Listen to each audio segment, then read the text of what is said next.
More on this now from Anthony Scaramucci. If all had gone as planned, he would have been advising the president yesterday as White House communications director. Instead, he was out after just 11 days on the job. Here's what I will tell you, okay? I love the president. We're going to stop the leaks, and if we don't stop the leaks, I'm going to stop you. It's just really that simple. Well, I'm a Wall Street guy, and I'm more of a front-stabbing person, and I'd rather tell people directly how I feel about them. If Reince wants to explain that he's not a leaker, let him do that. Reince is a paranoid schizophrenic, paranoiac. Putting Anthony Scaramucci in that job was like throwing a grenade into an ongoing civil war in the White House. Tonight, standing in the pouring rain, President Trump announced that Reince Priebus, his chief of staff, is out. This is an ABC News special report. ABC News has learned that Anthony Scaramucci, the White House communications director who just started 10 days ago, is now leaving. And Anthony Scaramucci is right here, right now. Thank you for coming on This Week. First interview since you left the White House. I have to start with the president's statement yesterday. If you were White House communications director yesterday, would you advise he give that statement? Well, I wouldn't have recommended that statement. I think he needed to be much harsher as it related to the white supremacists and the nature of that. I applaud General McMaster for calling it out for what it is. It's actually terrorism, and whether it's domestic or international terrorism, with the moral authority of the presidency, you have to call that stuff out. But the question is, why didn't the president do that? You know him well. Well, I think Alex mentioned one of the reasons why he doesn't like doing that. He likes doing the opposite of what the media thinks he's going to do. I think he's also of the impression that there is hatred on all sides. But I disagree with it. And so, but here's the thing. Whether I was the White House communications director or not, I don't think you're going to change the president. The president's going to do what he wants to do, how he wants to do it. But I think it's important for the people around him, George, to give them direct advice, to be blunt with him. I think he respects bluntness and he respects candor. And I certainly would have never suggested him doing that. But is there anyone in the White House right now who says, boy, you just made a real mistake there? I think people are probably reluctant to tell him the truth. Maybe Ivanka would do that. You saw her tweet this morning. Maybe Jared would do that. But you also got this sort of Bannon-Bart influence in there, which I think is a snag on the president. If the president really wants to execute that legislative agenda that I think is so promising for the American people, the lower middle class people and the middle class people, then he has to move away from that sort of Bannon-Bart nonsense. So you mean Bannon and Breitbart, Steve Bannon? The whole thing is nonsensical. It's not serving the president's interests. He's got to move more into the mainstream. He's got to be more into where the moderates are and the independents are, George, that love the president. And so if he does that, he'll have a very successful legislative agenda that he'll be able to execute. And if he doesn't do that, you're going to see this inertia and you're going to see this resistance from more of the establishment senators that he needs to curry favor with. You've been tough on Steve Bannon. Does he have to go? Well, I think the president knows what he's going to do with Steve Bannon. Which is what? Well, let's leave it up to the president. It's his decision. But, I mean, at the end of the day, I think the president has a very good idea of who the leakers are inside the White House. The president has a very good idea of the people that are undermining his agenda that are serving their own interests. They include Steve Bannon? Well, yeah, like, you know, look, I mean, you know, we're not on a phone call and a tape phone call, and so we're on live television, and so I would prefer to let the president make the decisions that the president needs to make. You mentioned that tape phone call. That may have been what got you fired from the White House. Let's show everybody what you said. I'm not Steve Bannon. No. I'm not trying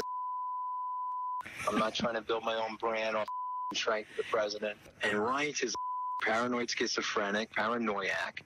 And what he's going to do is, oh, maybe Bill Shine's coming. Let me leak thing and see if I these people the way I Scaramucci for 6 months. Okay, the mooch showed up a week ago. This is going to get cleaned up very shortly, okay, because I nailed these guys. I got digital fingerprints on everything that they've done through the FBI and the Department of Justice. What's the worst thing? It's no.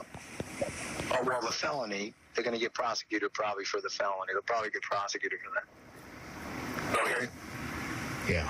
Wow. Okay, lie detector stars. Yeah. Of course, that was your conversation with Lizza of The New Yorker. Which, for the record, I thought was off the record. And but you didn't ask for it to be off the record. I understand that, but this is the reason why the media gets a bad shake from the American people. That was a very deceitful thing that he did. He knows, based on my prior relationship with him. Lots of reporters tape phone calls.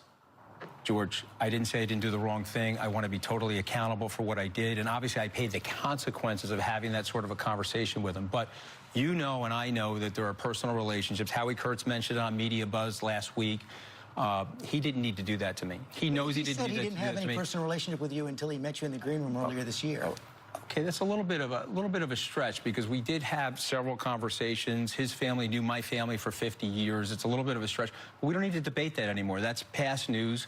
I made a mistake. I'm accountable for the mistake. I paid the consequences of that mistake. And, you know, I was honorably dismissed, and I took it. A lot of reports that the president's initial reaction to the phone call wasn't all that harsh. He was kind of amused by it and actually liked a lot of it. Well, I got to let the president speak for that. But I think you have to understand something. There were probably 1 or 2 people that wanted me in that job, the president being one of them, and there were probably 200 people that didn't want me in that job. And so you know Washington as well as I know Washington. The odds were stacked against me in the job. And so there were leaks, and there was a repetitive process to try to dislodge me. I made an unforced error. That made it easy to dismiss me. And so, like I said, I accept it. What I did was wrong.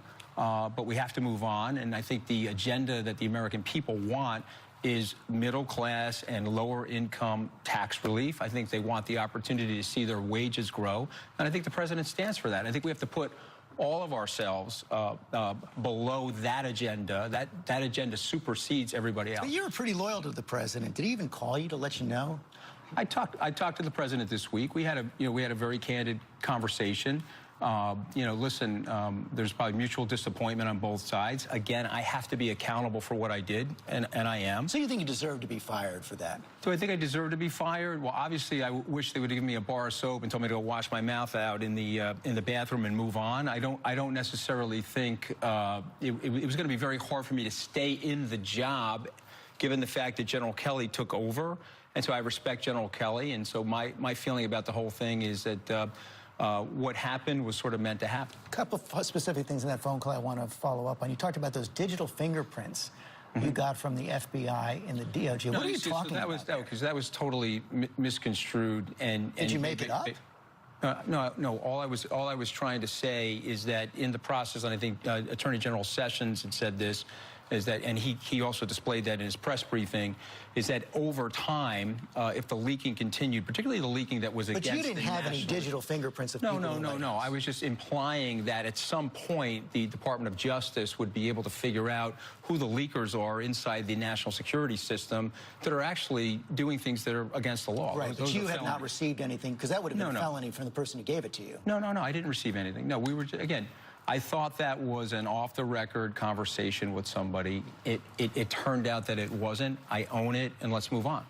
You also, in that phone conversation, talked about Vice President Pence, and you were asked about his bringing in this political operative, Nick Ayers, to run his operation. And you told Ryan Lizza, Nick is there to protect the VP because the VP can't believe what the F is going on. Yeah, okay, so let's talk about that, because that's also been misconstrued. You have to remember what Ryan Lizza did with his article. He wrote the article like I was unhinged and overly emotional and bombastic. Well, it was your words, though. I mean. Okay, but when you hear the tape, it's a very normal conversation. So the words were mischaracterized in the original article. He's mischaracterizing again. He's not misquoting you, though. He's not misquoting me, but he is mischaracterizing, because you know He's there's just putting the words out there. Okay, but George, there's a lot of difference between the lip and cup of substance and style. Okay, the way we're talking right now is actually the way I was talking to him. I thought it was off the record. We can leave it at that. I want to talk about the substance there. So what did you mean by the Vice President can't believe what the F is going on? What I meant by that is that that he needed, in my opinion, he needed to fortify himself with somebody as talented as Nick Ayers, so that, you know, the Vice President's an extremely loyal guy. I'm a huge fan of the Vice President. I wasn't recommending in that conversation that there was a breach or any daylight between the president and the vice president. I'm a huge supporter of Vice President Pence and Nick Ayers, and all I meant was that Nick Ayers is a very strong political player. He was going to be in there to protect the vice president. What do I mean by that? The vice president wants to stay loyal to the president's agenda and to the president and his family. And Nick is a very smart, sophisticated strategist that will help him do that. It sounds like you're nothing more to it than that, George. But it sounds like, and from your characterization now, that you really think this White House is something of a hornet's nest right now. You talk about leakers. You talk about people inside the White House who are there to protect the country from President Trump. Who'd you have in mind there? Well, I think that, listen, I mean, you could agree with me or disagree with me. Even the president could disagree with me. But I think what happens in Washington, this is my general observation, is the president is not a representative of the political establishment class. And so for whatever reason, people have made a decision that they want to eject him. It's almost like he's opened up the door now for America's CEOs and America's billionaires to enter the Washington political system. The members of that political class do not like that. And it's not just an opening for President Trump, but it could be for a Mark Zuckerberg. So he's fighting an enemy within the White House? I think that there are elements inside of Washington, also inclusive in the White House, that are not necessarily abetting the president's interests or his agenda. I absolutely believe that, yes. Name names. Well, I named some names, and there's been some strategic changes, and my guess is there'll be more strategic changes. I think the president's getting his arms around the fact that if he wants to prosecute his agenda, he's got to bring in loyalists to him, and he's got to bring in, I think, a different strategy than the one they're deploying, because you've got 7 months now. He's done a tremendous amount. I think he's done way better in terms of progress as president than's been prominently displayed. And, you know, one of my heartbreaks is I wasn't able to effectively communicate that to the American people. Reince Priebus is out. Sean Spicer is out. You think it appears that Steve Bannon is going to be out as well. You are out as well. That's led a lot of people, including Roger Stone, to characterize you as a political suicide bomber. Yeah, I heard that, yeah. Well, listen, I saw it more as like Mr. Wolf from Pulp Fiction. You know, I really did get a directive from the president. I had a mutual understanding with him, and I was probably running too hard and acting more like a corporate CEO than I was, say, a political operative, and that's my mistake, and I have to own that. But, you know, listen, I've embraced the agenda.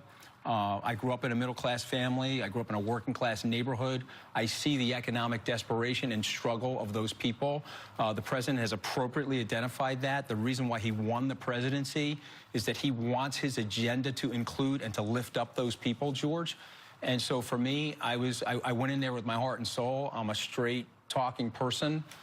Did I make mistakes? Absolutely. But I enjoy being a straight-up guy today and in the future. One of the things you advised President Trump against was firing Robert Mueller. Robert Mueller's investigation now a real threat to this White House. Just a report in the New York Times this morning that he's reaching into the White House for interviews with White House, current and former White House staffers. I predict you will not find anything related to President Trump or his family as it relates to the Russia situation. Was it a hard sell to convince the president not to fire Robert Mueller? Not at all. I don't think he had any. I don't think he has any intention. I mean, I don't know, but I'm just.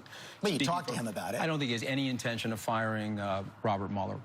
But when you were talking to him about it, he was musing about that. He was saying, "Boy, I think about it." You said you advised him against it. I don't think so. I think he's just, again, he's a pretty much one of the things that the American people like about President Trump. He's pretty much an open book. I think the Twitter experience has exposed that he has an open book, hard on his sleeve nature.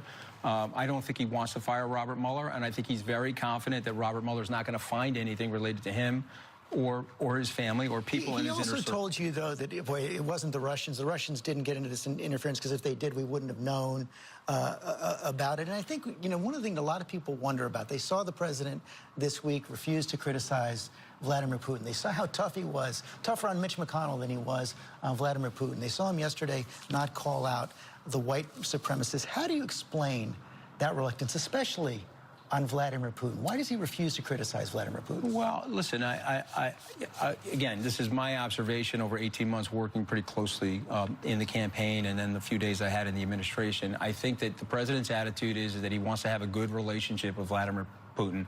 A real reset to him would be to make that relationship friendlier, less hostile, and find common interests. And so some of the members of the media don't want him to do that, but I think that those are his instincts, and my guess is it will go directionally in a positive way. It sounds like he's making excuses for Vladimir Putin. See, I don't see it that way. I see it as a strong CEO that's now the American president that's making counterintuitive decisions that may not be liked by members of the media, but may be in the best interest of the people of the United States. And so I don't have an issue with that. I think with Senator McConnell, I think it's a different story there. I think all he's basically trying to say to the senator is we got to all get on side. We got to row the boat directionally in the same way. We want to get some huge legislative victories. The health care reform as an example, the tax relief and tax reform is another example of that. And we got to row the boat directionally in the same way. And so I think he's just, you know, it's almost like a football coach talking to one of the players on the team, you know, and the president is a, you know, he could be a tough coach at times. But I'll tell you what, the Republicans should be very happy that he's on their team because this guy's a winner. Anthony Scaramucci, thanks for your time this morning. Pleasure to be here. Thank you. And Mr. Scaramucci, we'll take your questions live. Head to the ABC News Facebook page this morning for more on that. And when we come back, the escalating tensions with